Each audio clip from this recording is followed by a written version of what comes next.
ناظرین، کیا پاکستان میں حکومت سرکاری ملازمین کی پینشن ختم کرنے جا رہی ہے؟ اور ایک اور خطرناک بات، ایک اور خطرناک کام کہ حکومت سولر کے حوالے سے اپنی جو پالیسی ہے اس کو جاری رکھے گی، اور اگر جاری رکھے گی تو اس کا کتنا بڑا نقصان ہونے جا رہا ہے، وہ کتنی خطرناک ثابت ہوگی حکومت کے لیے، حکومتی اداروں کے لیے۔ تو ان تفصیلات کے ساتھ میاں طاہر دیکھیں، سب سے پہلے تو پینشن کی بات کرتے ہیں۔ پینشن میں ایک تجویز ہے، وزارت خزانہ نے تیار کی ہے، وفاقی حکومت کی وزارت خزانہ نے یہ تیار کی ہے، اور وہ تجویز میں آپ کو بتاتا ہوں وہ کیا ہے، لیکن اس سے پہلے میں آپ کو تھوڑی سی تفصیل بتا دوں تاکہ آپ کو پتہ ہو کہ یہ تجویز کیوں بنائی گئی ہے۔ تفصیل یہ ہے کہ پاکستان کی وفاقی حکومت وفاقی ملازمین کے لیے جو پینشن دیتی ہے وہ ہے 1 ٹریلین، یعنی کہ 1 خرب ڈالر روپے کی پینشن جو ہے وہ اپنے ملازمین کو ادا کرتی ہے۔ یہ بہت بڑی رقم ہے، اور پاکستان میں اس لیے یہ اس وقت یہ رقم چبھ رہی ہے اور تکلیف دے رہی ہے کہ یہ رقم جو ہے وہ پاکستان کی معیشت ہی مطلب بڑی ویک ہے، اور یہ ہمارے بجٹ کا 6% بنتا ہے۔ اب اگر ہماری معیشت بہتر ہو تو پھر تو میرا نہیں خیال کہ یہ چبھے بھی، تکلیف بھی دے، یا پھر دینا بھی چاہیے، کیونکہ یہ ایک بیسیکلی تو ایک فلاحی کام ہے۔ آپ ایک فلاحی ریاست کا اس میں تصور موجود ہے کہ ایک ملازم، ایک سرکاری ملازم، ایون جو غیر سرکاری ملازم ہیں ان کے لیے بھی ہونا چاہیے وہ اولڈ ایج بینیفٹ جسے کہتے ہیں، مطلب پینشن اسی چیز کا نام ہے کہ ایک انسان جو اپنی عمر کا ایک بڑا حصہ کسی ادارے میں سروس کے طور پہ دیتا ہے، تو جب وہ بوڑھا ہو جاتا ہے، ظاہر ہے جب وہ ریٹائر ہوتا ہے تو وہ بوڑھا ہو جاتا ہے، تو پھر اس کی کچھ ذمہ داریاں کم تو نہیں ہو جاتی؟ شاید بعض کیسز میں تو ایسے ہوتا ہے کہ اس کی ذمہ داریاں اور بڑھ جاتی ہیں۔ ایک تو وہ بوڑھا ہو گیا، وہ مزید کوئی کمائی کر نہیں سکتا، اوپر سے اس کی اگر ذمہ داریاں بھی بڑھ گئیں اور اس کی صحت کے مسائل، اور اس کو زندگی آگے گزارنی ہے، تو اس کے لیے کوئی تو سیکیورٹی ہو، مالی سیکیورٹی جسے کہتے ہیں، مالی تحفظ موجود ہو، اسی کا نام پینشن ہے۔ اور یہ پینشن اسی تصور کے ساتھ آئی تھی۔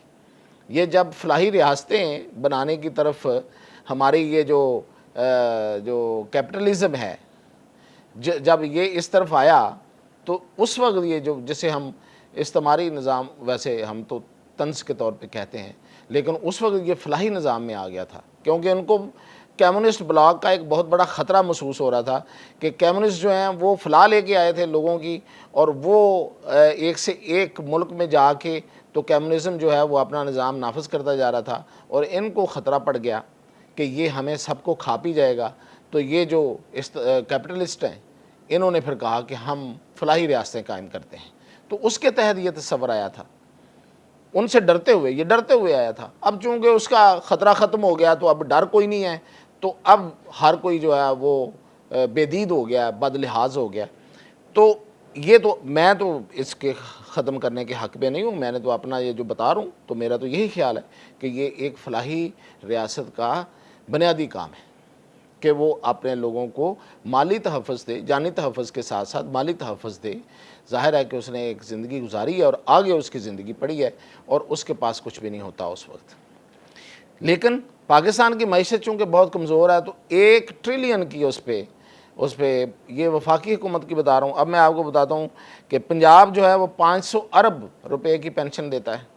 سالانہ، اسی طرح سندھ 310 ارب کی دیتا ہے، خیبر پختونخوا 282 ارب روپے کی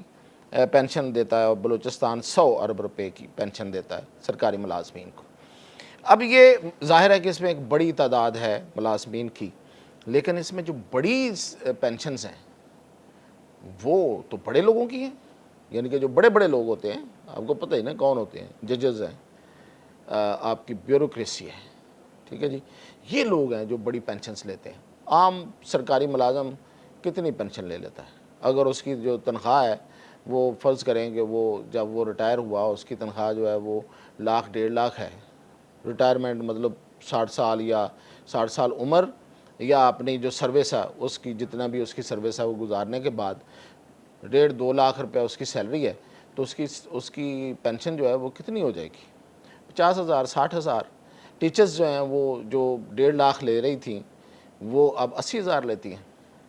تو 80,000 میں آج اگر آپ دیکھیں، کہنے کو تو 80,000 بہت بڑی اماؤنٹ ہے. ایک انسان جس نے اپنی زندگی کا بڑا حصہ، بلکہ زیادہ پروڈکٹیو حصہ، زیادہ طاقت والا جو اس کا دور تھا، وہ اس نے سروس کو دیا، اپنے پروفیشن کو دیا، اپنے حکومت کو دیا، اپنے ادارے کو دیا جہاں وہ کام کر رہا تھا، اور جب وہ بوڑھا ہو رہا ہے تو اس کو پھر اتنے سے پیسے اس کے لیے کچھ بھی نہیں ہے. لیکن یہ اس لیے اب وزن محسوس ہو رہا ہے کہ پاکستان کی معیشت جو ہے وہ بڑی کمزور ہو گئی ہے. تو اب اس پہ بہت سے فارمولے چل رہے ہیں. ایک فارمولہ تو نافذ ہو چکا ہے، جو وہ یہ ہے، جو 2024 سے جو ملازمین بھرتی ہوئے ہیں ان پر نافذ ہوا ہے. نافذ اسی سال ہوا ہے، لیکن 2024 سے جو ملازمین بھرتی ہوئے ہیں ان پر نافذ ہو چکا ہے. وہ یہ ہے کہ ہر سال جو ملازم ہے، سرکاری ملازم، وہ 10 اپنی تنخواہ میں سے 10% اس کی تنخواہ میں سے کٹے گا، اور حکومت 12% اس میں اپنی طرف سے ڈالے گی. تو یہ 22% ہو جائے گا، اور اس کو پھر وہ جمع کراتے جائیں گے، اور اس کے اوپر پھر جو بھی انٹرسٹ بنے گا وہ اس کو جا کے تو ریٹائرمنٹ کے بعد اس کو ملے گا، وہ پینشن کی صورت میں ملے گا، وہ یکمشت ملے گا. یہ سسٹم، اسے کنٹریبیوٹری پینشن سسٹم کہا گیا ہے. لیکن اب جو وفاقی حکومت ہے، اس کی وزارت خزانہ نے یہ تجویز دی ہے کہ پینشن کو بالکل ہی ختم کر دیا جائے. اب یہ تو پاکستان میں فی الحال تو ناممکن ہے، بالکل ہی تو ختم نہیں ہو سکتی. یہ ضرور ہو سکتا ہے کہ 1 2 3 جو جسے آپ کہہ لیں کہ اسینشل سروسز جو ہیں ان کو قرار دے کے ان کے جو پینشنز ہیں وہ برقرار رکھی جائیں اور باقی سب کی ختم کر دی جائیں. تو میرے نزدیک حکمرانوں کو یہ اقدامات کرنے کی بجائے معیشت کو چلانا چاہیے، ملک کے اندر سرمایہ کاری کو لانا چاہیے. لوگوں کی زندگیوں کو کے اوپر کینچی اور چھری چلانے کی بجائے، ان کی زندگیوں کو زیادہ میزریبل بنانے کی بجائے اس ملک کی معیشت کو چلایا جائے، تو شاید یہ اتنا بڑا بوجھ آپ کو محسوس نہ ہو. تو یہ جو تجویز میں آپ کو بتا رہا تھا، یہ مجھے لگتا نہیں ہے کہ یہ جو ہے وہ منظور ہوگی، لیکن اس پہ پریشر بڑھتا جا رہا ہے. اور پریشر بڑھانے والے کون ہیں؟ جنہوں نے ہمیں قرض دیا ہوا ہے، اور قرض دے کے انہوں نے جس طرح سے ہم پہ جو قرض لاد کے اور وہ پھر ساتھ ساتھ سود وصول کر رہے ہیں، تو وہ اس سے بھی تقریباً مطلب اتنی بڑی مقدار میں وہ وصول کر رہے ہیں کہ ہمیں قرض کی اتنی شاید تکلیف نہیں جتنا اس سود دینے کی ہمیں فکر رہتی ہے، اور ہم دیتے ہیں، اور پھر اسی وجہ سے وہ ہمیں پھر ہمارا بازو مروڑتے ہیں اور کہتے ہیں کہ یہ بھی کم کرو، وہ بھی کم کرو. تو یہ اب حکمرانوں پہ ہے کہ وہ اپنے لوگوں کی فلاح کے لیے کیا کرتے ہیں. اس کو فلاحی ریاست بنانا ہے یا پھر چھری کانٹے والی ریاست بنانا ہے. تو ایک تو یہ میں نے آپ سے، اور دوسرا سولر کے حوالے سے جو حکومت کی نئی پالیسی آئی ہے کہ اب 50 روپے یونٹ جو ہے وہ سولر والوں سے رات کے ٹائم لیا جائے گا. تو یہ جنہوں نے سولر لگایا ہوگا نا، جنہوں نے اب جو ایوریج کتنی انویسٹمنٹ ہوتی ہے سولر پہ، 2-2.5 لاکھ سے شروع ہوتی ہے، اور عام جو مڈل کلاس کا بندہ ہے، تھوڑا اپر مڈل کلاس تک چلے جائیں تو 2-2.5 لاکھ سے مڈل کلاس شروع کرتا ہے، پھر کوئی 5 لاکھ کا لگا لیتا ہے، پھر کوئی 10 لاکھ کا لگا لیتا ہے، اور اپر مڈل کلاس آپ سمجھیں کہ 15 لاکھ کا لگا لیتا ہے. تو یہ ایک انویسٹمنٹ ہے. تو اگر کسی کے پاس اتنے پیسے ہیں، وہ 2-2.5 لاکھ سے شروع کر کے اس پہ جاتا ہے، تو اس کو مزید کیا کرنا ہے؟ مزید اس کو جو 2-2.5 لاکھ کا لگا رہا ہے اس کو 1 بیٹری یا 2 بیٹری لگانی پڑنی ہے. جو 10 لاکھ روپے کا سولر لگا رہا ہے اور 15 لاکھ کے درمیان لگا رہا ہے اس کو 4 بیٹریاں لگانی ہیں. اور وہ دکھائے گا اس کو ٹھینگا، اس حکومت کو، کہ بھئی ہمارے پاس تو بھئی ہم تو تمہیں یہ 50 روپے یونٹ والا ہم تو یشی نہیں کر سکتے، آپ کہیں اور جا کے یہ بجلی بیچ لیں. اور بجلی بھی وہ کون سی ہوگی؟ جو انہی سولر صارفین جنہوں نے سولر اپنے گھر پہ اتنے پیسے لگا کے لگایا، وہ دن کے ٹائم آپ کو بجلی بنا کے دے رہے ہیں، اور آپ صرف اس کو سٹوریج کرنے کی، کہ ہم نے سٹور کر کے آپ کو بجلی واپس کر رہے ہیں، سٹوریج کی قیمت جو ہے وہ اتنی لیں گے آپ، اور 50 روپے فی یونٹ آپ بجلی دیں گے. تو لوگ دکھائیں گے ان کو ٹھیکا. اس کی وجہ کیا ہے؟ اس کی وجہ یہ ہے کہ یہ سولر ان کو ویسے ہی لے بیٹھا ہے. اب تک 38,000 کلو واٹ جو ہے وہ میگا واٹ، 38,000 میگا واٹ جو ہے وہ سولر لگ چکا ہے پاکستان کے اندر، اور یہ میں نہیں کہہ رہا، یہ اویس لغاری صاحب خود بتا رہے ہیں، اور یہ بنتا ہے 50%۔ آپ کی ٹوٹل جو کنزمپشن ہے نا بجلی کی، جو ہم استعمال کرتے ہیں پاکستان کے اندر، جو ٹوٹل بجلی استعمال ہوتی ہے اس کا 50% تو سولر پہ جا چکا۔ اب وہ خود یہ آگے بتا رہے ہیں کہ اس کا 90% جو ہے وہ بھی اگلے سالوں میں، یعنی کہ اگلے وہ کوئی کہہ رہے ہیں کہ 90% جو ہے وہ 2035 میں ہو جائے گا۔ یہ وہ خود کہہ رہے ہیں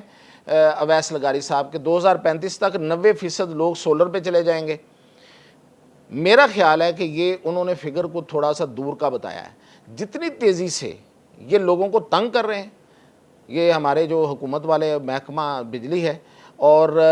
لوگ جو جتنی تیزی سے سولر آ رہا ہے اور جتنا سستا آ رہا ہے، یہ 2035 کیا، یہ تو 27-28 میں یہ 90% پہ چلا جائے گا۔ اور بیٹری بڑی تیزی سے آ رہی ہے، لیتھیم بیٹری آ رہی ہے اور بڑی اچھی سٹوریج ہے اس کی، 4 سے 5 سال وہ چل جاتی ہے۔ 1.5 لاکھ سے لے کے 2 لاکھ کی بیٹری ہے، اور یہ اس وقت کی میں آپ کو ریٹ بتا رہا ہوں جو بازار میں ہے، اس سے بھی شاید کم ہو کہیں تھوڑا بہت۔ یہ اگلے آنے والے دنوں میں جس طریقے سے اس کی ڈیمانڈ بڑھ رہی ہے، اور جو چینی کمپنیاں ہیں جو بیٹریز بنا رہی ہیں اور جو سولر بنا رہی ہیں، ان پر امریکہ کی طرف سے پابندیاں لگی ہیں، تو وہ سارے کا سارا سولر اور بیٹریاں ادھر ڈائیورٹ ہو گئی ہیں پاکستان کی طرف، پاکستان اور دوسرے علاقوں کی طرف۔ پاکستان میں ظاہر ہے کہ اس میں پاکستانی سب سے آگے ہیں سولرائزیشن میں، تو وہ بڑی تیزی سے، اور پاکستان کے اندر بیٹریوں کے پلانٹ لگ رہے ہیں، چینی کمپنیاں لگا رہی ہیں پاکستانی کمپنیوں کے ساتھ مل کے۔ تو یہ لیتھیم بیٹریز جو ہیں وہ اتنی زیادہ ہو جانی ہیں کہ یہ شاید آپ کو، میں ایک اندازہ بتا رہا ہوں جو ماہرین بتا رہے ہیں، کہ یہ 80,000 سے 1 لاکھ کی بیٹری آپ کو ملے، اور اگر آپ 80,000 سے 1 لاکھ کی بیٹری اگلے 1-2 سال کے اندر آپ کو مل جائے گی، اور آپ 4 بیٹریز لگائیں گے، تو آپ تو بھئی وابڈا کو پوچھیں گے بھی نہیں، اس کا نام بھی آپ نہیں لیں گے اپنی زبان پہ، اور کون سی نیٹ میٹرنگ اور کون سا ان کا فارمولا جو لوگ ہیں وہ بھول جائیں گے۔ جب ان کو بھول جائیں گے تو پھر ان کو زمانہ بھول جائے گا، وہ ایک بھولی بسری داستان ہوگی۔ اور جو اتنے اربوں کی جو سرمایہ کاری ہے وہاں پہ، جو اتنا بڑا انفراسٹرکچر ہے، وہ آپ سمجھیں کہ ٹکے ٹوکری ہو جائے گا، اور وہ صرف لوہے کے وہ کھمبے رہ جائیں گے ادھر، اور وہ سارے جو ان کے گریڈ اسٹیشن ہیں، پھر ان کو یہ جا کے تو وہ بیچیں جا کے، جس طرح لوہے وہ اس کے بھاؤ بیچتے ہیں نا، کہ آپ جا کے بیچیں اور وہ لوہا بکے گا، اس کے علاوہ پھر ان کے پاس، اور بلڈنگز بیچیں گے، کوئی کچھ نہیں ہوگا دینے کو۔ یہ اپنے آپ دشمن ہے، اور یہ جو سسٹم لے کے آ رہے ہیں یہ نہیں چلنے والا۔ اور اگلی بات میں آپ کو جو بتانے والا ہوں وہ یہ ہے کہ یہ تو میں بتا رہا تھا لیتھیم بیٹری، سوڈیم بیٹری بھی اب پاکستان میں آنے والی ہے، کیونکہ سوڈیم بیٹری میں چائنا نے بہت ترقی کی ہے۔ سوڈیم بیٹری اس سے بھی زیادہ کیپیسٹی والی بیٹری ہے، اور وہ بیٹری جو وہ ہے کہ جو شاید اس کا مقابلہ ابھی تک پوری دنیا میں کوئی اور بیٹری نہیں کر رہی، اور وہ چائنا اس میں اس کو اجارہ داری ہے، تو وہ آ گئیں تو پھر وارے نہیں آ رہے ہیں لوگوں کے۔ تو یہ تھی میرے پاس 2 خبریں، مزید اپڈیٹ کے ساتھ حاضر ہوں گا۔